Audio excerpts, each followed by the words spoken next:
హల్లెలూయా, హల్లెలూయా.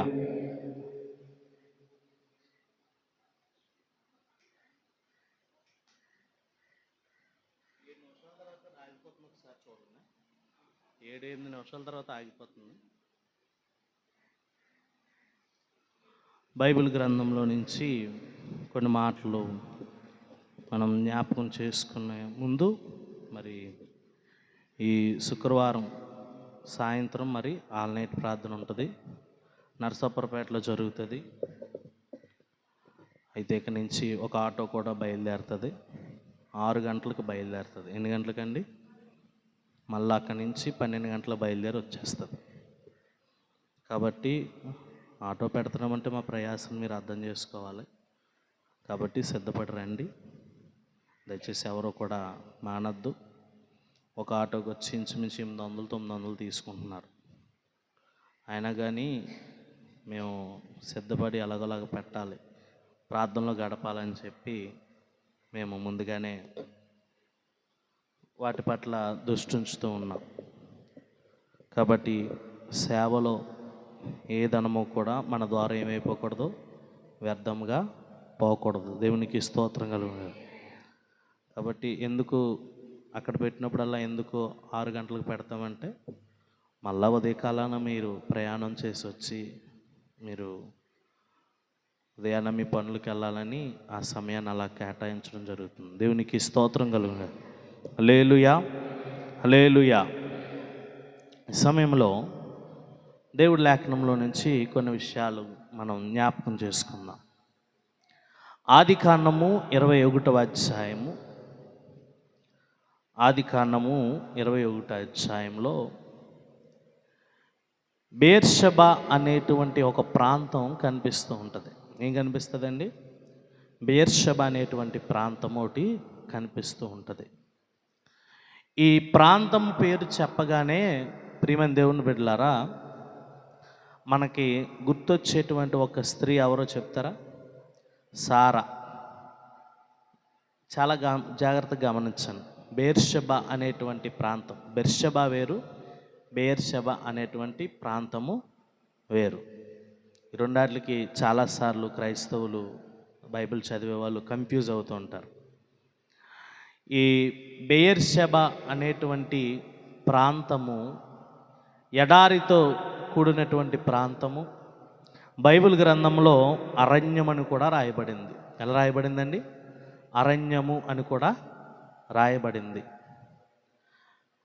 ఈ ప్రాంతము పేరు రాగానే మనకు గుర్తొచ్చేది ఎవరన్నా ఆలోచిస్తే హాగరు మనకి గుర్తొస్తూ ఉంటుంది. ఏం గుర్తొస్తూ ఉంటుందండి? హాగరు. ఈ ప్రాంతంలో, ఈ ప్రాంతం అంత ప్రత్యేకపరచబడటానికి, అంత ప్రత్యేకత కూడా ఉండటానికి గల జరిగిన 5 విషయాలను మీకు చాలా జాగ్రత్తగా వివరిస్తాను, గమనించండి. మొట్టమొదటిగా ఈ ఆదికాండము 21వ అధ్యాయము 15వ వచనం నుంచి ఒకసారి మనం చదువుదాం. ఆదికాండము 21వ అధ్యాయము 15వ వచనం నుంచి. ఆ తిత్తిలో నీళ్లు అయిపోయిన తరువాత ఆమె ఒక పొద కింద ఆ చిన్నవాణ్ణి పడవేసి, ఈ పిల్లవాణ్ణి చావు నేను చూడలేనని అనుకొని వింటి వేత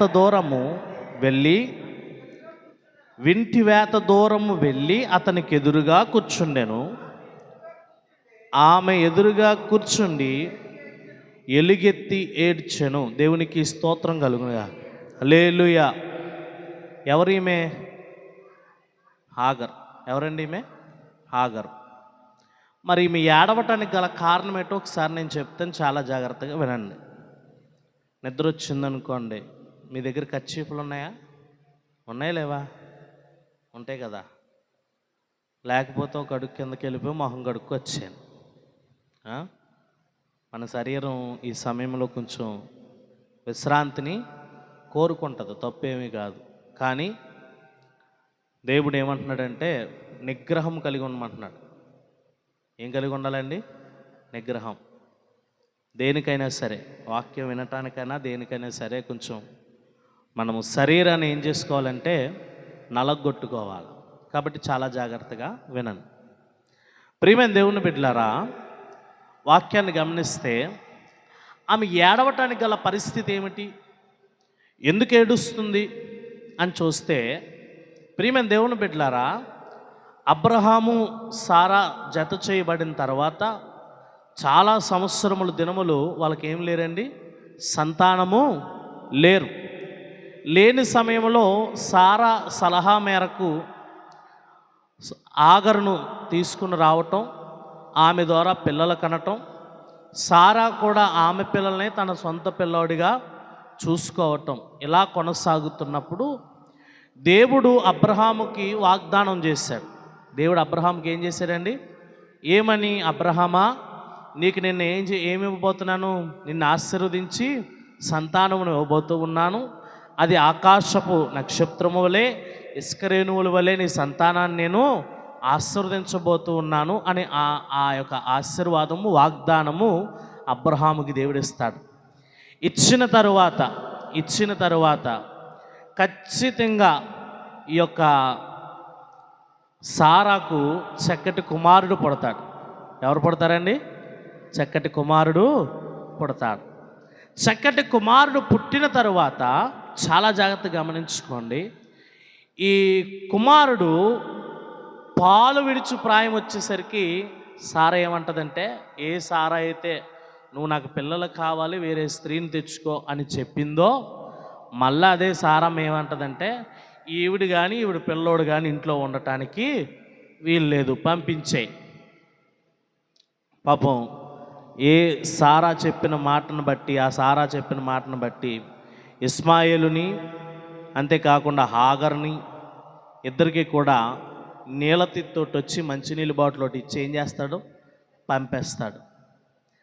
పంపేసినప్పుడు ఈమెలో అడుగు బయట పెట్టిన కాడి నుంచి వేదన, ఆవేదన, చాలా చింత, బాధ, భీతి ప్రతీది కూడా ఈమెలో పెరిగిపోతూ వస్తూ ఉంది. చాలా వేదనకు గురైపోతూ అరణ్యములో, బెయేర్షెబా అనేటువంటి అరణ్యములో నడుచుకుంటూ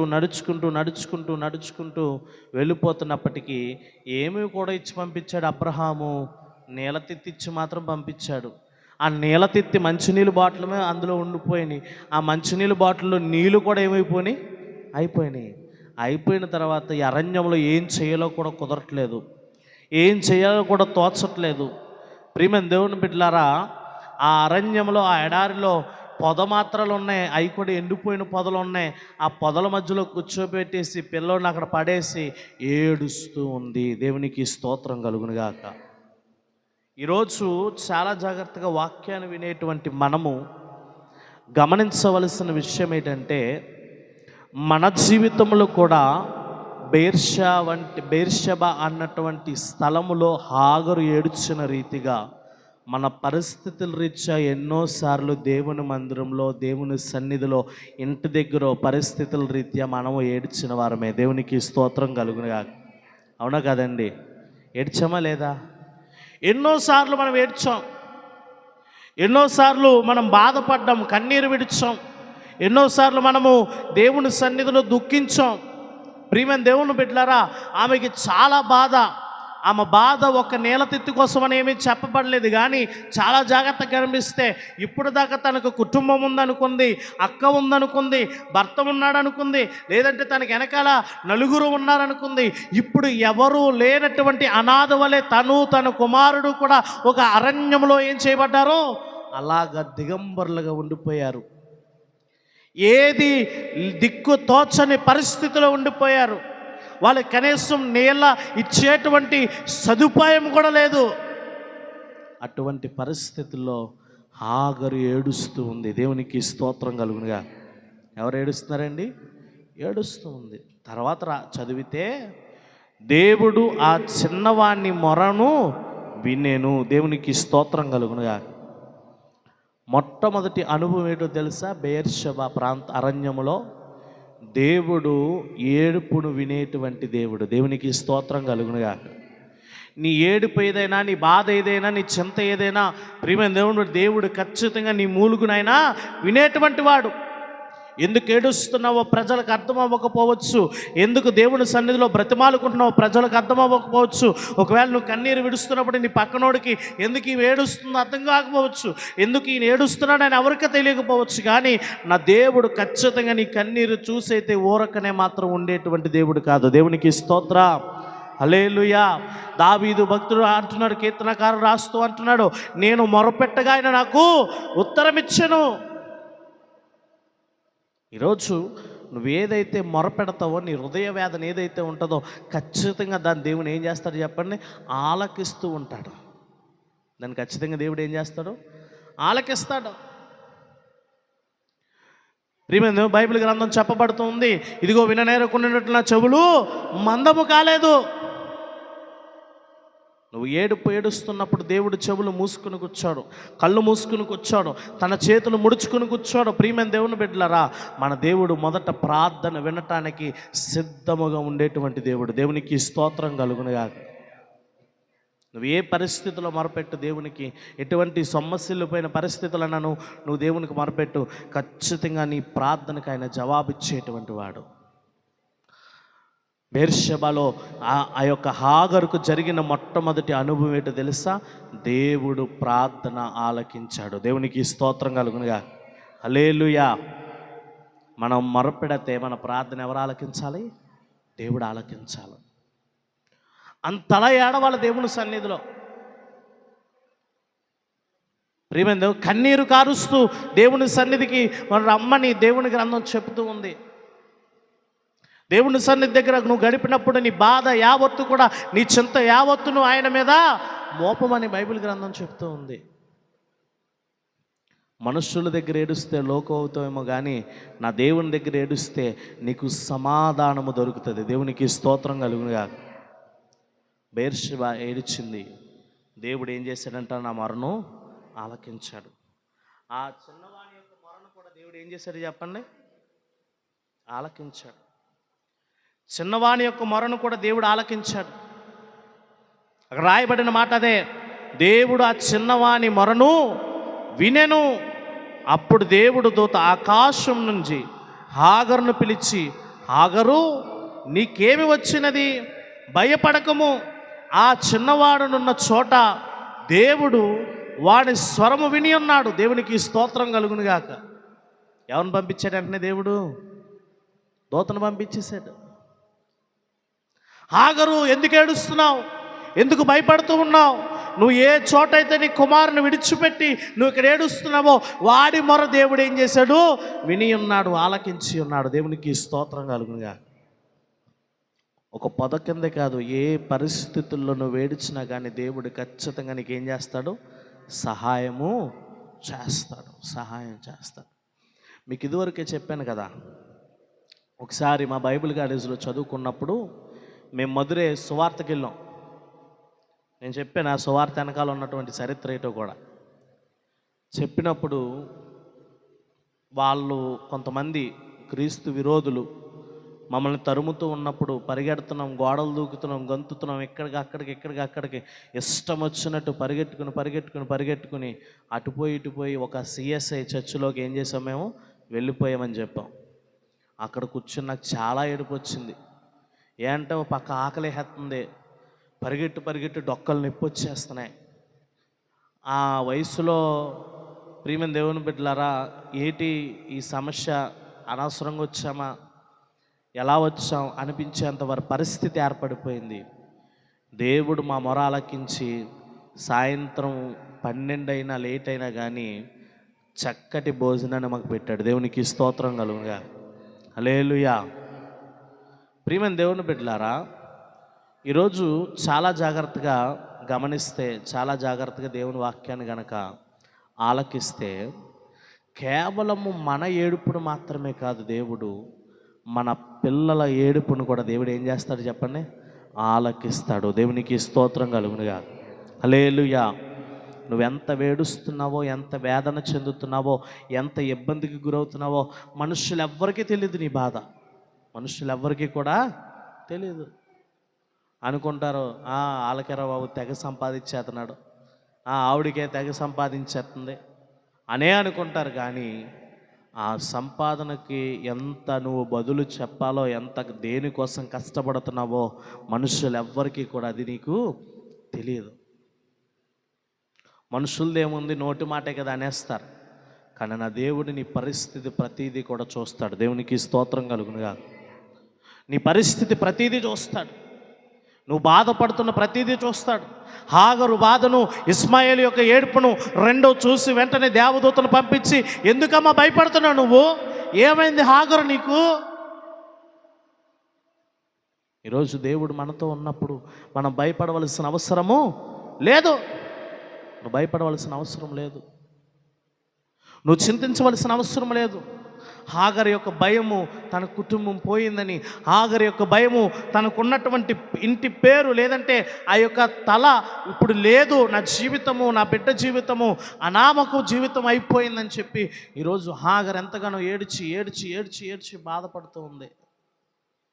ప్రేమని దేవుని బిడ్డలారా, దేవుని దూత దిగి వచ్చి వెంటనే ఏం చెప్పింది? సమాధానం ఇచ్చింది. దేవునికి స్తోత్రం కలుగునుగా. బెయేర్షెబాలో ఉన్నటువంటి మొట్టమొదటి అనుభవం ఏంటో తెలుసా? ప్రియమైన దేవుని బిడ్డలారా, ప్రార్థన దేవుడు ఆలకించే అనుభవం. దేవునికి స్తోత్రం. అరణ్యము చుట్టూ ఏది లేదు, ఎవ్వరూ లేరు. అటువంటి పరిస్థితుల్లో కూడా దేవుడిని ప్రార్థననే ఆలకిస్తాడు. అటువంటి పరిస్థితుల్లో కూడా దేవుడిని మొర ఆలకిస్తాడు.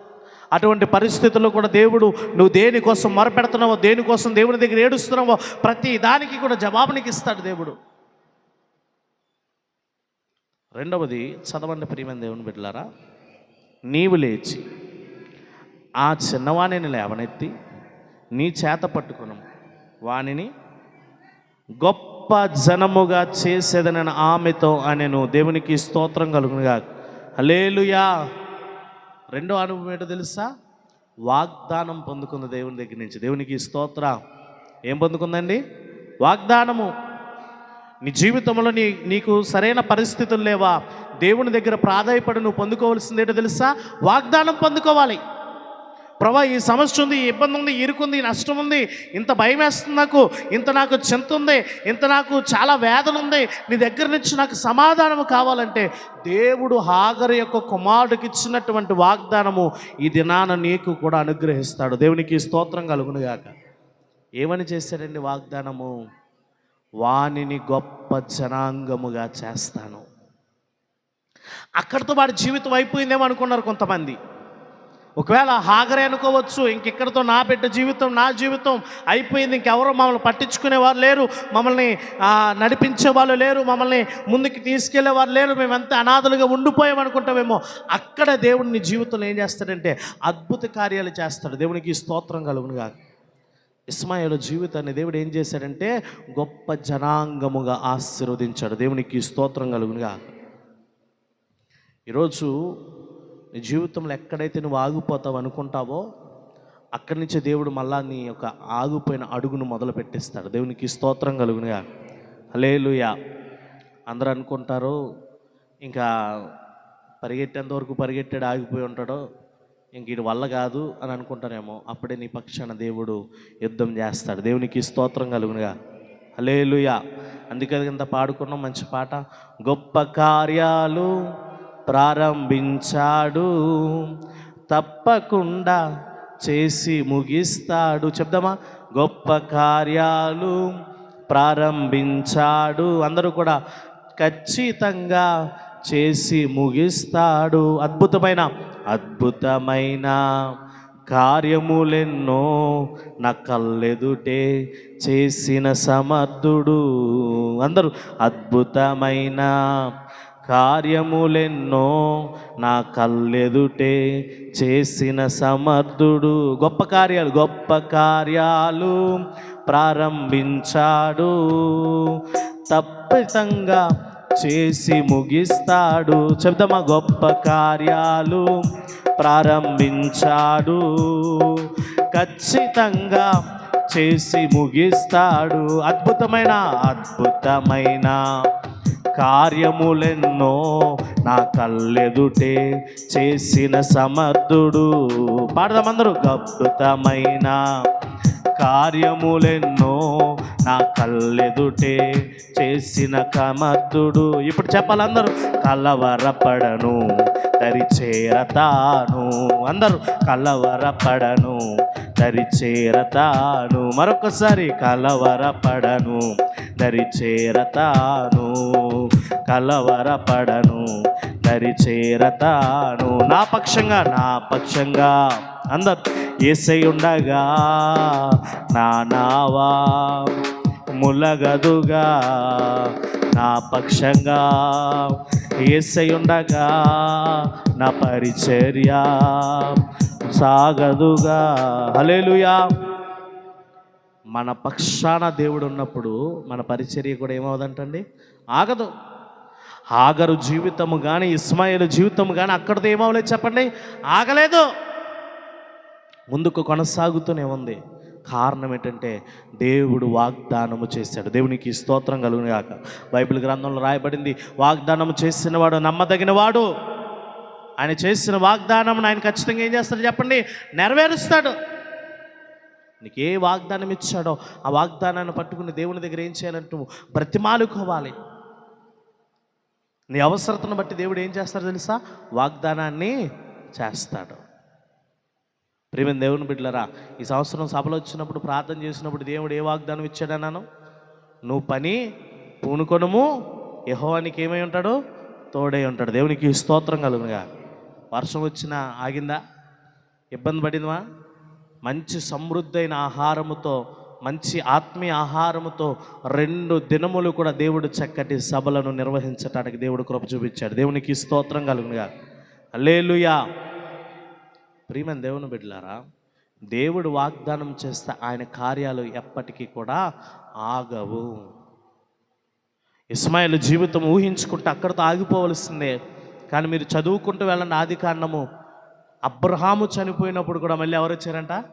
ఇస్మాయిల్ ఆ సమాధి కార్యక్రమానికి వచ్చాడు. దేవునికి స్తోత్రం కలుగునుగా. అంటే ఇస్మాయిల్ యొక్క జనాంగాన్ని దేవుడు ఏం చేస్తూ ఉన్నాడు? అభివృద్ధి పరుస్తూ ఉన్నాడు. దేవునికి స్తోత్రం. అక్కడ రాయబడింది 21వ వచనంలో, అతడు పారాను అరణ్యములోనున్నప్పుడు అతని తల్లి ఐగుప్తి దేశం నుండి ఒక స్త్రీని తెచ్చి అతనికి పెండ్లి చేశాను. అంటే అక్కడతో ఇస్మాయిల్ జీవితం అయిపోయిందా? ఇస్మాయిల్ ఆ శోధన అనుభవించేటప్పుడు ఇస్మాయిల్ వయసు ఎంతో తెలుసా? చిన్నపిల్లోడేం కాదు. చిన్నపిల్లోడు అని రాయబడితే మీరు అనుకుంటారో బాగా పసివాడేమో అనుకుంటారేమో. కాదు. ఎందుకంటే ఒక 12-14 సంవత్సరాలు ఉంటాయి. 12-14 సంవత్సరాలు ఉంటాయి. ఎందుకంటే వాక్యాన్ని బట్టి చదివి లెక్కేసుకుంటే ఇస్సాకు కన్నా ముందు పుట్టినోడు ఎవరు? ఇస్మాయిల్. ఇస్సాకు కన్నా ముందు పుట్టినోడు ఎవరండి? ఇస్మాయిల్. మరి ఇస్మాయిల్ కొంతకాలం పెరిగాడుగా, కొన్ని సంవత్సరాలు ఉన్నాడుగా. ఉండి పెరిగినప్పుడు అప్పుడు దేవుడు వాగ్దానం చేశాడు అబ్రహాముకి 100 ఏళ్ల ప్రాయంలో. అప్పుడు పెట్లు కన్నాడు. అప్పుడు చంటి కుర్రోడు ఎవడవుతాడు? పసివాడు ఇస్సాకు అవుతాడు. అందుకే పాలు విడిచి ప్రాయాన్ని ఈయన ఎక్కడ తోసేయాలనుకున్నారు ఇంకా బయటికి. కానీ దేవుడు విడిచిపెట్టేవాడు కాదు. మనుషులు విడిచిపెడతారేమో కానీ దేవుడు విడిచిపెట్టేవాడు కాదు. నువ్వు శ్రమ ఉన్నప్పుడు, నీకు కష్టం ఉన్నప్పుడు, నీకు ఇబ్బంది ఉన్నప్పుడు, అబ్బో వాడి దగ్గరికి వెళ్తే ఏమి సాయం చేయాలని చెప్పి మనుషులు వదిలేస్తారు. కానీ నా దేవుడు వాగ్దానం చేసినవాడు నమ్మదగినవాడు. దేవునికి స్తోత్రం కలుగునుగా. ఆయన వాగ్దానాన్ని ఖచ్చితంగా నీ జీవితంలో నెరవేరుస్తాడు. నేను కాపాడుతానని వాగ్దానం చేశాడు. ఆయన ఖచ్చితంగా కాపాడుతాడు. బైబిల్ గ్రంథంలో ఈరోజు వాగ్దానం ఏంటో తెలుసా? మన క్యాలెండర్లోని ఎంతమంది చదివారు చెప్పండి? దుఃఖపడువారు ధన్యులు, వాళ్ళు ఏం చేయబడతారో? ఓదార్చబడతారు. దేవునికి స్తోత్రం కలుగునుగా. దుఃఖపడుచువారు వారు ధన్యులు, వాళ్ళు ఏం చేయబడతారు? దేవుడు వాగ్దానం ఇచ్చి ఓదార్చాడండి. గొప్ప జనాంగం చేయబోతూ ఉన్నాను, ఆశీర్వదించబోతూ ఉన్నాను. ప్రియమైన దేవుని బిడ్డలు, ఈరోజు దేవుడు మనకిచ్చే వాగ్దానాన్ని బట్టి మనము దేవుని ఎదుట ఎలా ఉండాలంటే నమ్మకముగా ఉండాలి. దేవునికి స్తోత్రం కలుగునుగా. ఎలా ఉండాలని దేవుని ఎదుట? నమ్మకము కలిగి ఉండాలి. ప్రియమైన దేవుని బిడ్డలారా, 2 అనుభవాలు చెప్పాను. ఒకటి మొట్టమొదటి అనుభవం ఏంటండి? ప్రార్థన దేవుడు ఏం చేశాడు? ఆలకించాడు. చెప్పండి, మొట్టమొదటి అనుభవం ఏంటి? ప్రార్థన దేవుడు ఆలకించాడు. రెండవది ఏంటండి? వాగ్దానం ఇచ్చాడు. చెప్పండి, రెండవది ఏంటి? వాగ్దానం ఇచ్చాడు. మూడోది అదే అధ్యాయంలో 28వ వచనాన్ని ఒకసారి చదువుదాం. తరువాత అబ్రహాము తన గొర్రెల మందలో నుండి 7 పెంటి పిల్లలను వేరుగా నుంచెను గనుక అబీమెలెకు అబ్రహాముతో, నీవు వేరుగా ఉంచిన ఈ 7 గొర్రెల పిల్లలు ఎందుకని ఉండెనో అందుకు అతడు, నేను ఈ బావిని త్రవ్వించినందుకు నాకు సాక్ష్యముగా 7 గొర్రె పిల్లలను నీవు నా చేత పుచ్చుకొనవలెనని చెప్పెను. దేవునికి స్తోత్రం కలుగునుగా. హల్లెలూయా. అబీమెలెకు అబ్రహాము మధ్యన మంచి నిబంధన ఏర్పడింది అక్కడ. దేవునికి స్తోత్రం. ఆ ప్రాంతంలో ఏం ఏర్పడిందండి? మంచి నిబంధన ఏర్పడింది. ఏమిటా నిబంధన చెప్పనా? చాలా జాగ్రత్త వినండి. అబ్రహాము గారు సారాను తీసుకుని అబీమెలెకు యొక్క ప్రాంతానికి వెళ్ళారు. వెళ్ళినప్పుడు అక్కడ ఏమని చెప్పాడంటే, సారా గారు కొంచెం అందగత్తే, అందాన్ని బట్టి గమ్ముని ఎవరైనా నన్ను ఏమైనా చేస్తాడు, ఒకవేళ మా ఆవిడంటే కనుక నన్ను చంపేస్తే ఇప్పుడు దాన్ని వసూలు చేసుకుంటారు సారాని అప్పుడు అని విధానంతో ఏమని చెప్పాడంటే చెల్లి అన్నాడు. ఏమన్నాడు? చెల్లి. చెల్లి అన్న తర్వాత ప్రియమైన దేవుని బిడ్డలారా, సారాను చూశారు. సారాను చూశారో లేదో రాత్రికి రాత్రి దేవుడు ఏం చేశాడు? వెంటనే అబీమెలెకుని దేవుడు దర్శించాడు. ఇలాగా అబ్రహాము జోలికి వెళ్ళావా, అబ్రహాము యొక్క భార్య జోలికి వెళ్ళావా, నీ జీవితం పనికి రాకుండా వెళ్ళిపోద్ది. వెంటనే దేవుడికి భయపడ్డాడు. మరుసటి దినాన్ని అబ్రహాం దగ్గరికి వెళ్ళిపోయాడు. అయ్యా ప్రభు, ఎందుకయ్యా నాతో అబద్ధం చెప్పు? నేను పొరపాటున ఆ స్త్రీని ఏమైనా చేస్తుంటే నీ నిజమైన దేవుడు, సజీవుడైన దేవుడికి నేను ఆ శాపంలో నేను పాలిస్తున్న అయిపోతుంది కదా అని చెప్పి, ఇదిగో నువ్వు గొప్పవాడు, నీ దేవుడు గొప్పవాడు కాబట్టి ఇక మీదట నీ జోలికి నేను రాను అన్నాడు. ఆ నిబంధనకు సాదృశ్యంగా 7 పెంటి పిల్లలనిచ్చి ఒక నిబంధన బెర్షెబాలో చేసుకున్నారు. దేవునికి స్తోత్రం కలుగునుగా. హల్లెలూయా. ఒక మంచి వాగ్దానము కలిగినటువంటి చోటు బెర్షెబా అనేటువంటి చోటు. మనుషులు ఇచ్చేటువంటి వాగ్దానాలు తొలగిపోతూ ఉంటాయి, అవునా కదండి? మనుషులు ఇచ్చేటువంటి వాగ్దానాలు తొలగిపోతూ ఉంటాయి. ఎందుకంటే మనిషి పరిస్థితి మనిషికి తెలియదు. రేపు వస్తారన్నప్పుడు వస్తాడో లేదు ఆడికి గ్యారంటీ లేదు. దేవునికి స్తోత్రం కలుగునుగా. ప్రియమైన దేవుని బిడ్డలారా, ఈ బిల్డింగ్ పనులు జరుగుతున్నప్పుడు కొన్నిసార్లు ఈ బిల్డింగ్ కట్టే మేస్త్రి గారు మాట ఇచ్చేసేవారు, పాస్టర్ రేపు పొద్దున్న సిద్ధపడిపోండి, ఇన్ని గమేళాలు వేసుక ఎంత రెడీ చేసేసుకోండి.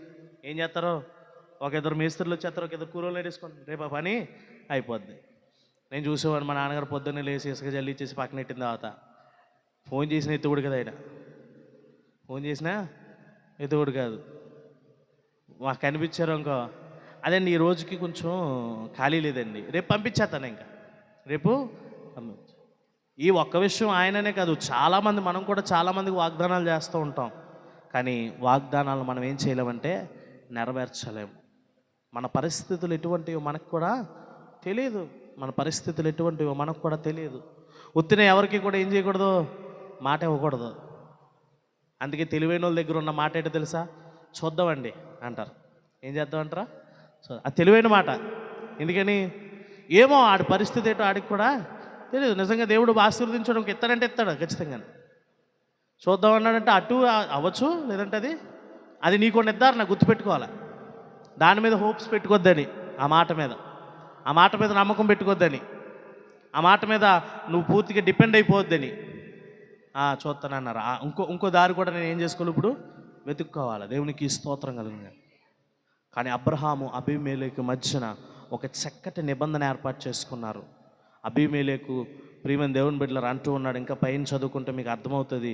తను చెప్తూ ఉన్నాడు, ఏమంటున్నాడంటే, ఇది మొదలుకొని అబీమెలెకు యొక్క ఆ దాసులు కానీ వారి యొక్క సైన్యము కానీ ఎవరి మీదకి రాదంటండి, అబ్రహాము మీదకి రాదు. దానికి ఇదే నిదర్శనం, దానికి ఇదే నిబంధన అని వాగ్దానం అబీమెలెకు ఇచ్చినప్పుడు ఆ వాగ్దానానికి గుర్తుగా ఆ యొక్క అబ్రహాం అంటున్నాడు, ఈ 7 పెంకె గొర్రె పిల్లలను ఏం చేయాలా? నీ చేతిలో నువ్వు పుచ్చుకోవాలి. దేవునికి స్తోత్రం కలుగుగా. సంపూర్ణత కలిగినటువంటి నిబంధన ఆ యొక్క బెర్షెబా అనేటువంటి ప్రాంతంలో ఉంది. ఈరోజు ప్రియమైన దేవుని బిడ్డలారా, చాలామంది కొన్ని ప్రమాణాలు చేసుకుంటారు, మర్చిపోతూ ఉంటారు, అవునా కదా?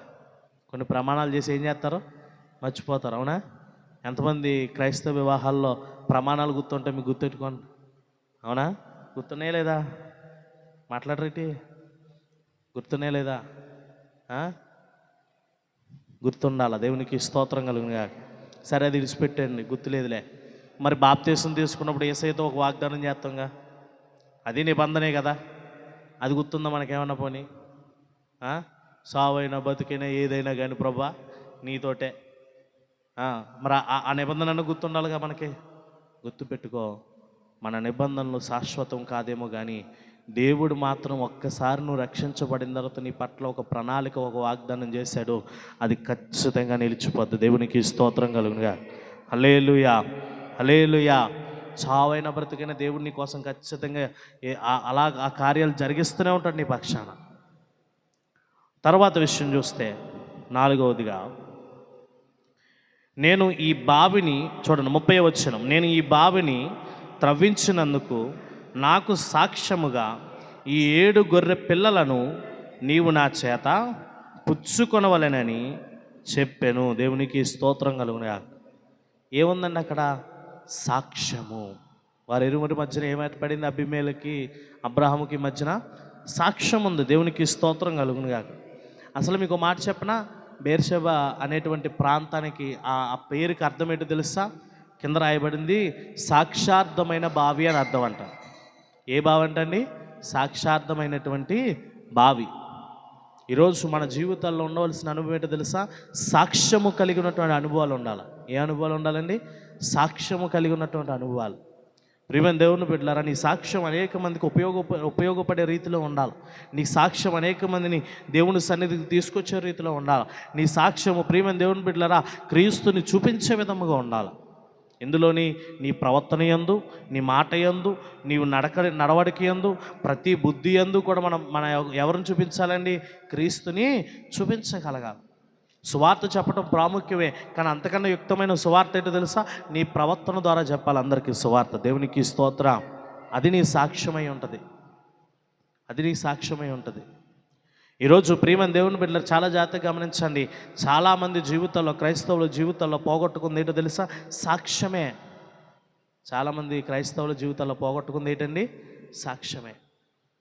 ప్రియమైన దేవుని బిడ్డలారా, దేవుడి దగ్గరికి రాగానే మంచి మారుమనసు పొందుతావు, మంచిగా దేవుణ్ణి అంగీకరిస్తావు. అంగీకరించిన తర్వాత ప్రియమైన దేవుని బిడ్డలారా, దేవుని సన్నిధిలో ఉన్నటువంటి నీవు తిరిగి వెనక్కి వెళ్ళిపోతున్నావంటే నీ సాక్ష్యము పడిపోతుందా, నిలబడుతుందా? చెప్పండి, నిలబడుతుందా, పడిపోతుందా? పడిపోతుంది. పడిపోయే సాక్ష్యం నీకు ఉండటానికి వీలు లేదు. తీర్పు దినం వచ్చేసరికంట దేవుడు మన దగ్గర నుంచి ఆశించేది ఏంటి తెలుసా? మనందరము కూడా ఆయన ఎదుట నుంచున్నప్పుడు నిందారహితులుగా నుంచోవాలి. దేవునికి స్తోత్రం కలుగునుగా. ఎలా నుంచోవాలండి? నిందారహితులుగా. సాక్ష్యం నీకు ఉంటుందా? మంచి సాక్ష్యం. అపోస్తుల కార్యాలు చూస్తే అనేక భక్తుల యొక్క సాక్ష్యాలు చాలా ఉదాహరణ రీతిగా మనకు కనిపిస్తూ ఉంటుంది. బర్నబా ప్రేరేపించబడి ఆస్తినంతా అమ్మేసి దేవుని సేవ నిమిత్తం ఇచ్చాడు. గొప్ప సాక్ష్యము కదా. అననీయ సఫేరాలు వాళ్ళ సాక్ష్యాన్ని బట్టి మనం నేర్చుకోవాల్సింది ఏంటో తెలుసా? దేవుడు, పరిశుద్ధాత్మ దేవుడు మోసపుచ్చేటువంటి సాక్ష్యం అది. అది ఏమైనా మంచి సాక్ష్యంగా కనిపించిందా? లేదు కదా. అకుల ప్రిస్కిలాలు పౌలుకి ప్రాణానికి హాని వచ్చినా కానీ ధైర్యంగా వీళ్ళు నిలబడేటువంటి వారి సాక్ష్యం మంచిది కదా. అపోస్తులైన పౌలు శీలను జైల్లో పెట్టినప్పుడు ఆ యొక్క జైలు యొక్క లేదంటే ఆ చెరసాల యొక్క యజమాని రక్షించబడటం సాక్ష్యము కదా. నపుంసకుడు రథం మీద వెళ్ళిపోతున్నప్పుడు అప్పటికప్పుడు ఫిలిప్పు యొక్క మాటలు విని రక్షించబడడం సాక్ష్యము కదా. వారి అందరి యొక్క సాక్ష్యాలు మనకి మంచి బూస్టింగ్గా లేదంటే ప్రేరేపణగా ఉంచట్లేదా? ఈరోజు గమనించండి, నీ సాక్ష్యము చాలా బలముగా ఉండాలి. దేవునికి స్తోత్రం కలుగునుగా. బెర్షెబా అనేటువంటి ప్రాంతంలో అబ్రహాముకి అబీమెలెకుకి మధ్య జరిగిన నిబంధన బట్టి ఆ ప్రాంతానికి ఏమని పేరు పెట్టాడు తెలుసు? అబ్రహాం అంటున్నాడు అప్పుడు ఈ ప్రాంతానికి బెర్షెబా అని పేరు. ఆ పేరుకి అర్థం ఏంటంటే సాక్షార్థమైనటువంటి బావి. సాక్ష్యము కలిగి జీవించాలి దేవుని దగ్గర. నువ్వు గొప్ప కోసం జీవించకూడదు. దేవుడు నిన్ను బట్టి సాక్ష్యం చెప్పగలగాలి. ఆ రోజు జక్కయ్య మారినప్పుడు అందరూ సనుక్కున్నారండి. అందరూ ఏం చేశారు చెప్పండి? సనుక్కున్నారు. చాలా జాగ్రత్తగా వాక్యాన్ని వినండి. అందరూ ఏమనుకున్నారు? సనుక్కున్నారు. కానీ జక్కయ్య కోసం మాత్రం యేసుప్రభువారు భుజమే చెయ్యేసి అంటున్నాడు, ఇత్తడు కూడా అబ్రహాము యొక్క కుమారుడే. దేవునికి స్తోత్రం కలుగును. నీ సాక్ష్యము దేవుడి దగ్గర నుంచి రావాలా. అపోస్తలులైనటువంటి వారు యోహాను రాసినటువంటి మొదటి పత్రికలు అంటున్నారు, మేము కనినదాన్ని వినినదాన్ని యేసుప్రభుతో ఉన్నదాన్ని చూచినదాన్ని గడిపినది ఇవన్నీ కూడా మేమేమి ఇస్తూ ఉన్నాం, ఇప్పుడు సాక్ష్యం ఇస్తూ ఉన్నాం. దేవునిలో నీకున్న అనుభవాల్ని అనేకులకి ఏమి ఇవ్వాలండి? సాక్ష్యం ఇవ్వాలి. నువ్వు సాక్ష్యము కలిగిన జీవితం నీ బ్రతుకులో ఉంటుందా? నేను చెప్తున్నాను, ఆదివారం మానేస్తే నీ సాక్ష్యాన్ని కోల్పోతావు, శుక్రవారం మానేస్తే నీ సాక్ష్యాన్ని కోల్పోతావు, ఒక దినం ప్రార్థన చేయకపోయినా నీ సాక్ష్యాన్ని కోల్పోతావు, పాట ద్వారా దేవుని స్తుతించకపోయినా నీ సాక్ష్యాన్ని కోల్పోతావు, బైబిల్ చదవకపోయినా నీ సాక్ష్యాన్ని కోల్పోతావు, ఎదుటి వారికి సువార్త చెప్పకపోయినా నీ సాక్ష్యాన్ని కోల్పోతావు. దేవునిలో ప్రియమైన దేవుని బిడ్డలారా, ఏ భక్తిలో లేనటువంటి భక్తి యేసుక్రీస్తు భక్తిలో ఉన్నటువంటిది ఏంటో తెలుసా? దేవుని దగ్గర సాక్ష్యం పొందుకోవాలి. దేవునికి స్తోత్రం. ఎవరి దగ్గర నువ్వు రూఢి చేసుకోవాల్సిన అవసరం లేదు, మనుషుల దగ్గర రూఢి చేసుకోవాల్సిన అవసరం లేదు, దేవుని దగ్గర రూఢి చేసుకోవాలి. ప్రభా, ఇదిగో ఇది నా సాక్ష్యం, నీకు నేను చక్కగా నీకు తగినట్టుగా నేను బ్రతుకుతున్నాను. ప్రియమైన దేవుని బిడ్డలారా, ఈ వారంలో కొంచెం హైదరాబాద్ పని ఉండి కొంచెం ప్రార్థనకి వెళ్ళి వచ్చేస్తున్నాను. బస్సు ఎక్కాను, నాది పైన డెక్, పడుకున్నాను చక్కగా. కింద ఇద్దరు సంభాషణ చేసుకుంటూ ఉన్నారు. ఇద్దరు సంభాషణ చేసుకుంటూ ఉంటూ ఒక అతను మాట్లాడుతూ ఉన్నాడు, ఏమండి నేను ఎవ్వరికి జవాబు చెప్పాల్సిన పని లేదండి, ఈరోజు నా దేవుడు మంచిగా నన్ను ఆశీర్వదించాడండి, నా దేవుడు మంచిగా నన్ను దీవించాడండి. ఒకప్పుడు నా పరిస్థితి వేరు, నా బతుకు వేరు, నా యొక్క విధానమే వేరు. తాగేవాడిని, ఎవరిని పడితే ఆయన కొట్టేవాడిని, ఎలా పడితే అలా జీవించేవాడిని. ఈరోజు నా దేవుడు నాకేమిచ్చాడంటే గొప్ప సాక్ష్యాన్ని నాకు ఇచ్చాడు. దేవునికి స్తోత్రం కలుగుగా. ఈరోజు తిమోతి అంటే ఇది అని మా ఊర్లో అందరూ చెప్తారండి, అది నా సాక్ష్యం. ఒకప్పుడు వెంకటేశ్వరం అంటే అందరూ చెప్పేవారండి. అతను అంటున్నాడు, వెంకటేశ్వర అంటే తాగుబోతాడండి అనేవారంట ఊర్లో. ఏమనేవారంట? తాగుబోతాడండి. తిమోతియా పాస్టర్ గారండి అంటున్నారంట. దేవునికి స్తోత్రం కలుగుగా. అతను నేను సేవకుని కాదండి, కానీ తిమోతి అనగానే పాస్టర్ గారా అన్నంత స్థాయి దేవుడు ఈరోజు నాకేమిచ్చాడు? ఇచ్చాడు. దేవునికి స్తోత్రం కలుగునుగా. ఆయన అంటున్నాడు, నా సాక్ష్యము దేవుని దగ్గర సంపాదించుకున్నది. దేవునికి స్తోత్రం కలుగునుగా. ఎక్కడని సంపాదించుకున్నాడంట? దేవుని దగ్గర. మనుషులు ఇచ్చింది కాదు సాక్ష్యం అంటే, మనుషులు పెట్టింది కాదు పేరంటే, మనుషులు నీకు ఇచ్చిన విధానాలు బట్టి నీకు సాక్ష్యం రాదు. దేవుడు నిన్ను ఒక స్థాయిలో మంచిగా ఉంచాడంటే అది నీ సాక్ష్యం. ఒకప్పుడు నీ స్థితి ఏంటి, ఈరోజు నీ పరిస్థితి ఏంటి? దేవునికి స్తోత్రం కలుగునుగా. ప్రియమైన దేవుని బిడ్డలారా, ఈరోజు మనం గమనించాలి, అబ్రహాము అబీమెలెకు మధ్యన మంచి సాక్ష్యముగా ఏం చేశాడంట? అక్కడ బేర్షెబా అనేటువంటి పేరు పెట్టాడంట. దేవునికి స్తోత్రం. నాలుగవదిగా జరిగింది ఏంటో తెలుసా? నేను ఈ బావిని త్రవ్వించినందుకు నాకు సాక్షార్థమై 7 గొర్రె పిల్లలను నీవు నా చేతుల నుండి పుచ్చుకోవలను. అక్కడ వారిద్దరూ అట్టు ప్రమాణము చేసుకుందునందుని ఆ చోట బేర్షెబా అనబడను. బేర్షెబాలో వారు అలాగా ఒక నిబంధన చేసుకున్న తర్వాత అబీమెలెకు లేచి తన సేనాధిపతి అయిన ఫికోలుతో ఫిలిస్తీన్ల దేశమునకు తిరిగి వెళ్ళాను. దేవునికి స్తోత్రం కలుగునుగా. నేను ముందే చెప్పాను, బెయేర్షెబా అనేటువంటి ప్రాంతము ఏ ప్రాంతం అని చెప్పానండి?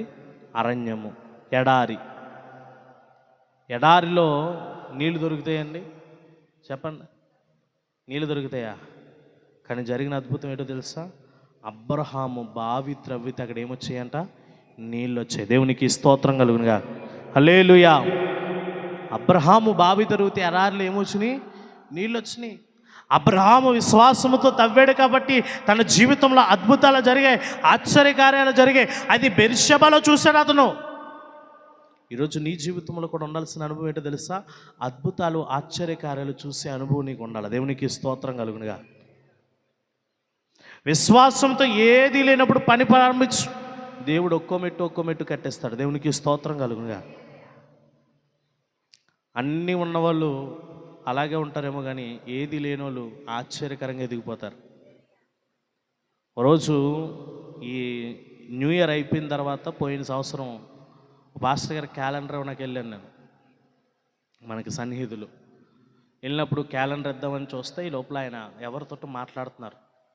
మంచి ఎంజీ హెక్టర్ కార్ వేసుకుని వచ్చారు. ఆమె కుమారుడు, ఆమె కోడలు ముగ్గురు కూడా ప్రార్థన చేయించుకుంటున్నారు. వాళ్ళు చెప్తున్నట్టు మన మాట ఏంటో తెలుసా? 25 సంవత్సరాల నుంచి ఎదురు చూస్తుందంట ఆవిడ. ఏం కట్టాలని? ఇల్లు కట్టుకోవాలని. ఏం కట్టుకోవాలని? ఇల్లు. డబ్బుకి దేనికి లోటు లేదు, కానీ ఏం కట్టుకోలేకపోతున్నారు? ఇల్లు కట్టుకోలేకపోతున్నారు. ఈరోజు చాలామంది జీవితాల్లో అంతే, అన్నీ ఉన్నా కానీ వాళ్ళు అనుకున్న పని ఏం చేయలేరు. దేవునికి స్తోత్రం కలుగుగా. కానీ దేవుడు సాధ్యము కానటువంటివి దేవుడు ఏం చేస్తాడు?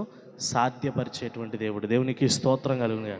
అందుకే కదా ఆయన పాట పాడుతూ మనం కూడా పాడుకున్నాం ఇందాక, జరగవని మనము యోచించిన భీకర కార్యములనే చేసిన, జరగవని మనము యోచించిన భీకర కార్యములనే చేసిన, జరగవని మనము యోచించిన భీకర కార్యములనే చేసిన. పాడదామందరూ. అసమానుడా, భీకర శూరుడా, అత్యంత బలవంతుడా. చప్పట్లు కొడుతూ పాడదామందరూ. అసమానుడా, భీకర శూరుడా, అత్యంత బలవంతుడా. ఆయన నామాన్ని స్మరిద్దాం. యేసయ్యా స్తోత్రం, యేసయ్యా సరిపోయిన ప్రధాన యాజకుడా. యేసయ్యా యేసయ్యా సరిచేయుచున్న నాదు నాయకుడా. పాడదామందరూ కూడా. అసాధ్యమని తెలుసుగా సఫలుడేసు మనవాడేగా. ఆమేన్. అసాధ్యమని తెలుసుగా సఫలుడేసు. అందరూ స్వరమెత్తి పాడాలి. నిలువలేరుగా తన శరీరారుగా ముందే జయగీతం పాడాలిగా. ఆమె నిలువలేరుగా తన శరీరారుగా ముందే జయగీతం పాడాలిగా. ఆమేన్. యేసయ్యా సరిపోయిన ప్రధాన యాజకుడా. యేసయ్యా యేసయ్యా సరిచేయుచున్న నాదు నాయకుడా. హల్లెలూయా. బావి తవ్వగానే అరణ్యములో, ఎడారిలో ఏమొచ్చినాయి అంటండి? నీళ్ళొచ్చాయి. బైబిల్ గ్రంథంలోనే కాదు, చరిత్ర కూడా చెప్తుంది. అబ్రహాము ఇంచుమించు ఆ ప్రాంతాల్లో 7 బావిలు తవ్వాడంటండి. దేవునికి స్తోత్రం కలుగుగా. ఈ ప్రాంతంలో బావికి మాత్రం ఎందుకంత ప్రాముఖ్యత అంటే, ఎడారిలో, అరణ్యములో దేవుడు నీటి బొగ్గలను పుట్టించగలడు. దేవునికి స్తోత్రం. దేవునికి అది సాధ్యమైనటువంటిది. నీ జీవితంలో ఏది చేయటానికన్నా సాధ్యమే. ఏ రీతిగానో పోషిస్తాడు దేవుడు నిన్ను, గుర్తుపెట్టుకో. ఏ రీతిగానో ఆశీర్వదిస్తాడు నిన్ను, గుర్తుపెట్టుకో. ప్రియమైన దేవుని బిడ్డలారా, చిన్న మాట చెప్తాను, చాలా జాగ్రత్తగా అర్థం చేసుకోండి.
మనం ఊహకు మించిని చేస్తాడు దేవుడు.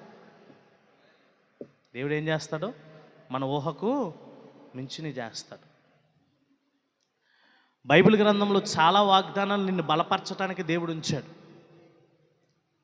ఇశ్రాయేలు ప్రజలు కాపాడువాడు, కునుకడు, నిద్రపోడు. దేవుడు అంటున్నాడు, ముదిమి వచ్చే వరకు కూడా నిన్ను ఏం చేస్తాడంట? సంకనెత్తుకునేటువంటి దేవుడు. వృద్ధాప్యంలో ఉన్నవారు మీరు జ్ఞాపకం చేసుకోండి. ముసలిదాన్ని అయిపోయాను, ముసలోడిని అయిపోయాను, షుగర్ బీపీలు వచ్చేసినాయి, పెళ్ళిళ్ళు చేసేసాం, వాళ్ళ పిల్లల్ని కూడా ఎత్తేసుకున్నాను అనుకున్న వాళ్ళకి చెప్తున్నాను, ఎప్పటికీ దేవుడు నిన్ను ఎత్తుకున్నాడు. దేవునికి స్తోత్రం కలుగునుగా. హల్లెలూయా. దేవుడు లేఖనం చెప్తున్న ఆకాశ పక్షులు చూడండి, అవి వెత్తవు, కోయవు, కోట్లలో దాచుకోవు, వాటి గుడిసెలు లేవు, ఏమీ లేవు, అడ్డులో అవి దాచుకోవు. వాటికంటే మీరు శ్రేష్ఠులు కారా? వాటిని పోషించిన దేవుడు మిమ్మల్ని పోషించలేడా? దేవునికి స్తోత్రం కలుగునుగా. అడవిలో సింహపు పిల్లలైన ఆకలిగా ఉంటాయేమో కానీ నన్ను ఆశ్రయించిన నరుడు ఏం కొనడు? ఏ ఒక్క మేలు కొదువు కూడా తన జీవితంలో ఉండదు. దేవునికి స్తోత్రం కలుగునుగా. ఏం కావాలయ్యా అంటే విశ్వాసం కావాలి. అద్భుతాలు చూడాలంటే ఏముండాలని? అబ్రహాముకు ఉన్నటువంటి విశ్వాసం నీకు ఉండాలి. అరణ్యములో ఎవడైనా అంత ధైర్యం చేసి ప్రియమైన దేవుని బిడ్డలారా, ఎడారిలో బావి తవ్వుతూ నీళ్ళు పడిపోతాయి. ఎంత లోతు తవ్వాలి పోని తవ్వునని. అప్పట్లో బావులేని లోతు తవ్వేవారు కాదు. కానీ దేవుడు కృప, అబ్రహాము బావి తవ్వగానే అక్కడ ఏం పడిపోయింది? నీరు పడ్డాయి. దేవునికి స్తోత్రం కలుగునుగా. కొన్ని ప్రాంతాలకి మేము సువార్తకి వెళ్ళినప్పుడు ఆ పాస్టర్ గారు కష్టం చూసి మాకు చాలా బాధ కలుగుతుంది. 20-30 అడుగులు ఎత్తే మనకి ఏమొచ్చేస్తుంది? ఇక్కడ 120 అడుగు 130 అడుగులు ఎటి బోరు తవ్వేసి ఎదురు చూస్తూ ఉంటారు సంవత్సరాలు నీరు వస్తుందేమో అని. రాదో. మన ఈ మధ్యకాలంలో మధ్యప్రదేశ్ వెళ్ళాను. ఇండోరు లోపల ప్రియమైన దేవుని బిడ్డలారా, ఆ ప్రాంతం వెళ్ళినప్పుడు వాళ్ళ బోర్లు ఎలాగో తెలుసా? పెద్ద పెద్ద నుయ్యులు, చాలా పెద్ద పెద్ద నుయ్యులు. మన మందిరం ఎంత స్థానం ఉందో అంత 3 స్థానాలు కలిపితే ఒక బావది. ఎంత లోతు తీసేసారేటండి, ఒక నీరు సొక్కలేదన్నాను. ఇదేం లోతన్నా? ఆ చెల్లి అంటుంది, ఇదేం లోతన్నా? దీనికి ఇంకో రెట్టింపు తీయాల. దగ్గర అదే ఉంటుంది, ఒక 50-60 అడుగులు ఉంటుంది లోతు. దానికి ఇంకెంత తీయాలంట? రెట్టింపు తీసి కన్నం ఎడితే అప్పుడు ఏమవుతుందంట? నీళ్ళు వస్తాయంట. అది తీనాక ఎంత అయిందన్నాను? అంత బావి తీయటానికి 85,000 అయిందంట ఆ బావి తవ్వటానికి. రాతి ప్రాంతం. ఎందుకెంత కష్టం? మీ సైడు మాకులాగా కాలువలు రావా, బోర్లు రావా, పంపులెట్ వేసుకోవచ్చు కదా, ఇన్ని కౌరులు చెప్తున్నాను నేను. అలా అంటున్నారు. అక్కడెక్కడో మెయిన్ రోడ్ ఎక్కువ కదా అన్న, అక్కడి నుంచి ఇక్కడికి ఎన్ని కాలువలు కనిపించినాయి అన్నాడు. దారిలో మహా అయితే ఒకే ఒక్క చిన్న కాలువ వెళ్ళింది అంతే. అక్కడి నుంచి వీళ్ళ ఇంటికి దగ్గర 40 కిలోమీటర్లు ప్రయాణం చేశాను. అది ఎలా ఉందని, నీరుతో ఉందని అడిగింది. అబ్బాయి ఎండిపోయింది. ఇక్కడ ఈ బావిలు తవ్వుకుంటే ఆ నూతి ద్వారా 2 ఎకరాలు మేము సాగు చేసుకోవచ్చు. దేవునికి స్తోత్రం కలుగునుగా. ఆవిడ చెప్తుంటే ఇంకా బాధ కలిగించింది నాకు. వాళ్ళ నాన్నగారంట 3 సంవత్సరాల నుంచి ఆ పని చేస్తున్నారంట. డబ్బులు ఉన్నప్పుడు కోత తవ్వించి అలా 3 సంవత్సరాలకి ఎన్ని అడుగులకి వెళ్ళింది? అది 60 అడుగులు. ఇంకో 60 అడుగులు బావి తవ్వుతుంది కానీ అందులో ఏం రావో. అప్పుడు మోటార్ వేసి ఏం చేయాలంట? తోడాలి. దేవునికి స్తోత్రం. ప్రత్యేకించి వాళ్ళ నాన్నగారు వచ్చి అక్కడ తీసుకెళ్ళి ప్రార్థన చేయించారు. బాబు మీరు అక్కడ అడుగు పెట్టి ప్రార్థన చేయండి, ప్రభు మా పక్షాన్ని ఏం చేయాలా? గొప్ప కార్యాలు చేయాలా. చాలా ఇబ్బంది పడుతున్నాం మేము ఒక పంట పండించుకోవాలంటే. ఈరోజు దేవుడు ప్రతి ఒక్కరికి సహాయం చేస్తున్నాడండి. మనుషులకి అవి సరైనటువంటి గోచరములు కాకపోవచ్చు, కానీ దేవుడికి అసాధ్యమైనది ఏది కూడా బైబిల్ గ్రంథంలో సువార్తలు చెప్తున్నాయి. ఇది మనుషులకు అసాధ్యమేమో, దేవుడికి సమస్తము సాధ్యమే. ఈరోజు అబ్రహాము బేర్షెబాలో అద్భుతం చూశాడు. కారణం ఏంటంటే తన జీవితంలో తనకున్నటువంటి విశ్వాసం. అందుకే అబ్రహాం ఏమని పిలువబడ్డాడండి? విశ్వాసులకు తండ్రి. చెప్పండి, ఏమని పిలువబడ్డాడు? విశ్వాసులకు. బైబిల్ గ్రంథంలో సువార్తలో రాయబడింది కదా, ఆవగింజంత విశ్వాసం ఉంటే చాలంటే కొండ వెళ్ళి సముద్రంలో పడమన్నా ఏం చేస్తుంది? అది వెళ్ళి పడుతుంది. జరగకపోయినా జరిగిపోయిందని నమ్మాలంతే. దేవునికి స్తోత్రం కలుగునుగా. చివరిగా అక్కడ రాయబడిన మాట 33వ వచనంలో రాయబడింది, అబ్రహాము బెర్షెబాలో ఒక పిచ్చుల వృక్షము నాటి అక్కడ నిత్యదేవుడైన యెహోవా పేరట ప్రార్థన చేశాను. అబ్రహాము ఫిలిష్తీయుల దేశంలో అనేక దినములు పరదేశిగా ఉండెను. దేవునికి స్తోత్రం కలిగింది. చివరి అనుభవం ఏంటో తెలుసా? ప్రార్థించే అనుభవం. ఏ అనుభవం అండి? ప్రార్థించే అనుభవం. మీరు గమనించారో లేదో, 3 నెలల నుంచి కూడా నా వర్తమానాల్లో ప్రార్థన, విశ్వాసం ఈ రెండు ఎక్కడికి వెళ్ళట్లేదు. ఈ రెండు ఎక్కడికి కూడా తప్పుపోవట్లేదు. దేవుడు మీకోసం ఇంకా చెప్పేస్తాడు, గుర్తుపెట్టుకోవాలి. దేవునికి స్తోత్రం కలుగునుగా. ఏది లేని పరిస్థితిలో ప్రార్థన రాదండి కొంతమందికి. అరణ్యం వంటి ప్రాంతంలో, ఆ ఫిలిష్తీ దేశంలో అబ్రహాం ఏం చేస్తున్నాడంట? ఒక వృక్షం నాటి తనే ఆ వృక్షం కింద ఉంటూ ఏం చేస్తున్నాడు?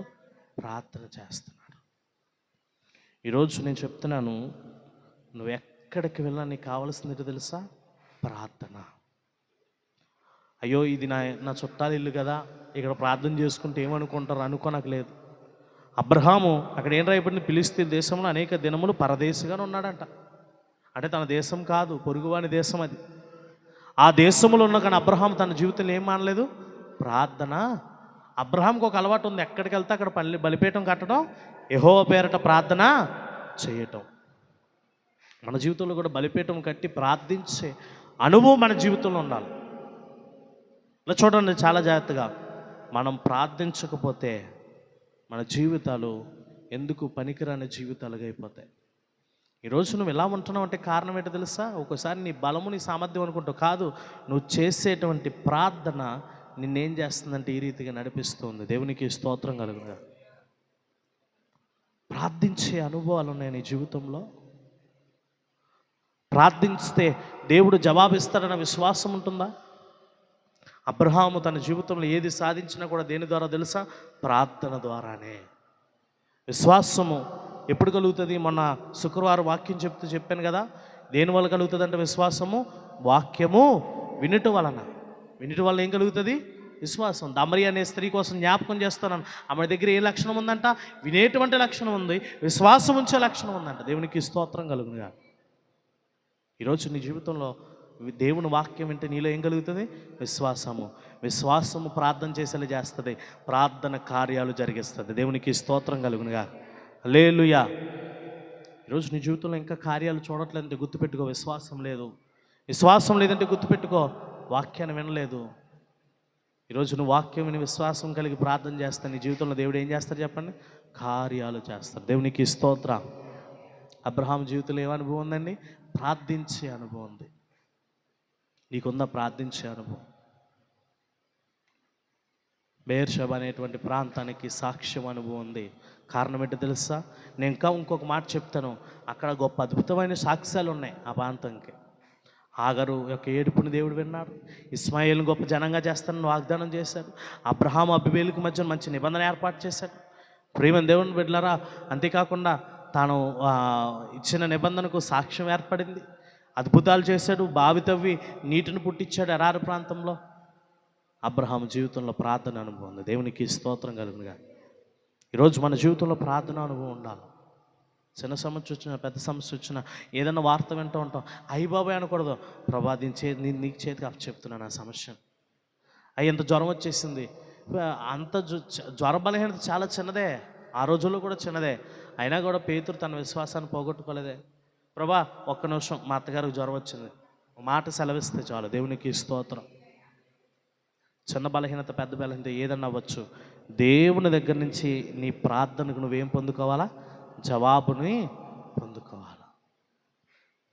అప్పటి వరకు నువ్వు ప్రార్థన చేస్తూనే ఉండాలి దేవుని దగ్గర. అప్పటి వరకు ఏం చేయాలండి? ప్రార్థన చేస్తూనే ఉండాలి. ప్రార్థన చేస్తూనే ఉండాలి. ప్రేమంది ఒక వ్యక్తి అంటండి, గవర్నమెంట్ ఉద్యోగం కోసం ప్రయత్నం చేసి 40 సంవత్సరాలు ప్రార్థన చేశాడంట. ఎన్ని సంవత్సరాలు? 40 సంవత్సరాలు. 40 సంవత్సరాల తర్వాత ఉద్యోగం వచ్చిందంట. 40 సంవత్సరాల తర్వాత ఏమొచ్చింది? ఉద్యోగం వచ్చిందంట. ఉద్యోగం చాలా కొన్నాళ్ళే చేశాడు. వెంటనే వయసు అయిపోద్ది కదా, రిటైర్ అయిపోయాడు. ఇప్పుడు తనకు వచ్చిన ఉద్యోగం చాలా మంచి ఉద్యోగం, విలువైన ఉద్యోగం. ప్రియమైన రిటైర్ అయిపోయిన తర్వాత ఇప్పుడు ఏమవుతుంది? పెన్షన్ వస్తుంది అనుకుంటున్నాడంట. ప్రభువా, అప్పుడు గొంగిపోయాడంట ఇతను, పనిచేసే పరిస్థితిలో లేడు. నేను కష్టపడలేనని చెప్పి నాకు చివరి దినాలు ఆ ఉద్యోగం ఇచ్చి ఒక 8 సంవత్సరాల తర్వాత నాకు ఏమి ఇచ్చేసావు? రిటైర్మెంట్ని ఇచ్చేసావు. అందరి జీవితాల్ని ఓపుకున్నంతకాలం చక్కబెట్టేసాను ఆయన. ఇప్పుడు నేను నా భార్య నీ సన్నిధిలో ఒక్కటి ఉంటే చాలు. దేవునికి స్తోత్రం కలుగును. హల్లెలూయా. ప్రార్థన ఏ క్షణానన్నా నీకేమిస్తుంది? జవాబుని ఇస్తుంది. ఇప్పుడు ప్రార్థించి ఇప్పుడు కార్యాలు జరగకపోవచ్చు. సమయోచితమైన కార్యములు దేవుడు ఏం చేస్తాడు? సరిగ్గా దేవుడు నీ జీవితంలో జరిగిస్తాడు. దేవునికి స్తోత్రం. అదే మంచిది. సమయోచితంగా జరగటమే చాలా మంచిది. సమయోచితంగా జరగకపోతే ఏమో వాటి వల్ల ఏదైనా విపత్తులు జరగచ్చు, వాటి వల్ల ఏదైనా ప్రమాదాలు జరగచ్చు, వాటి వల్ల ఏదైనా నష్టం నీకు జరగచ్చు.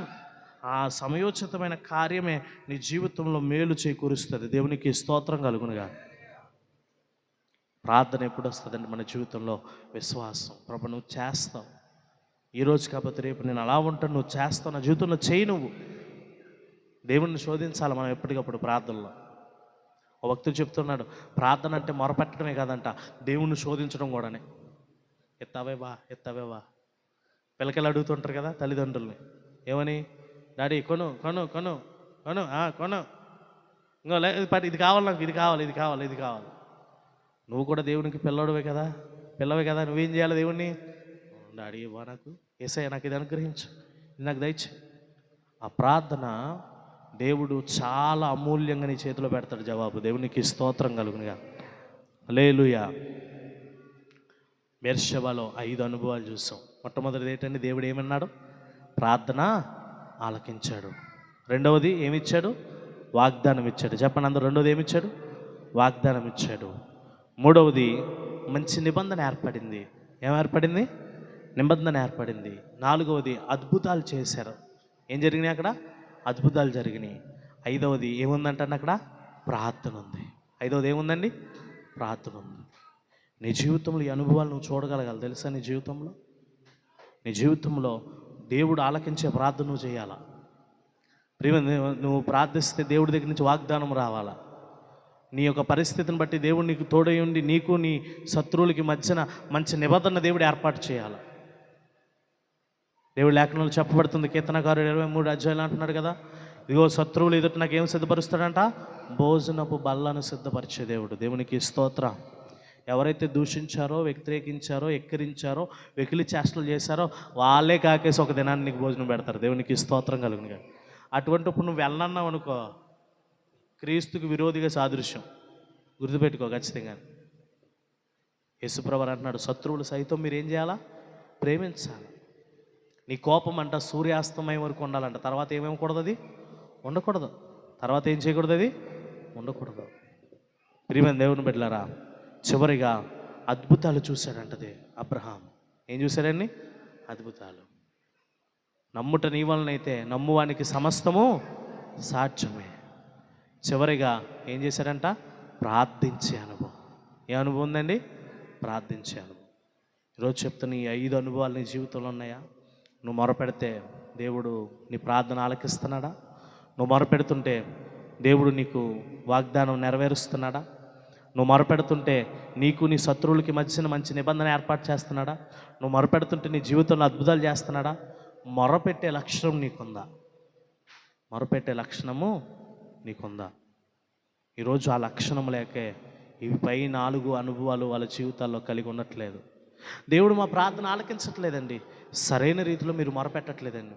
దేవుడు మాకు వాగ్దానాన్ని ఇవ్వట్లేదండి, సరైన ఇచ్చిన వాగ్దానాన్ని బట్టి నువ్వు నిలకడగలేవండి. దేవుడు మాకు అనేకులు శత్రువులుగా తయారైపోతున్నారండి, వాళ్ళ మధ్య మంచి నిబంధన లేదండి, సరైన ప్రార్థన నువ్వు చేయట్లేదండి అంటూ ఉంటారు. ఏంటో అండి, చాలా అద్భుతాలు జరగట్లేదు మా జీవితంలో, చాలా కార్యాలు జరగట్లేదు. దేవుడు ఖచ్చితంగా ఏదో ఒక దినాన్ని జరిగిస్తాడు. దేవునికి స్తోత్రం కలుగుగా. హల్లెలూయా. ప్రియమైన దేవుని బిడ్డలారా, బెర్షెబాలో హాగరు మరణం, ఇస్మాయిల్ మరణం విన్న దేవుడు, వారికి వాగ్దానం ఇచ్చిన దేవుడు, అబ్రహాముకి అబీమెలెకుకి నిబంధన చేకూర్చిన దేవుడు, శత్రువులకి మధ్య మనకి మధ్య సమాధానాన్ని ఇస్తాడు. అద్భుతాలు జరిగిస్తాడు. అరణ్యంలో నీళ్లు పుట్టాయంటే మనకి దేవుడు చేయలేదంటూ ఏది లేదు, సమస్తము చేస్తాడు. ప్రియమైన ప్రార్థించే అనుభవం ఉండాలి. దేవునికి స్తోత్ర. ఏ అనుభవం ఉండాలండి? ప్రార్థించే అనుభవం. అట్టి కృప దేవుడు మనకిచ్చునుగాక. ప్రార్థన చేసుకుందాం. అందరూ కూడా తల ఉంచుతాం దేవుని సన్నిధిలో. చిన్న ప్రార్థన మనం చేసుకుందాం. బెయేర్షెబాలో ఉన్నటువంటి అనుభవాలు మన జీవితంలో కూడా జరుగులాగున, నీ ఏడుపుని దేవుడు వినులాగున, ఇస్మాయేలుకి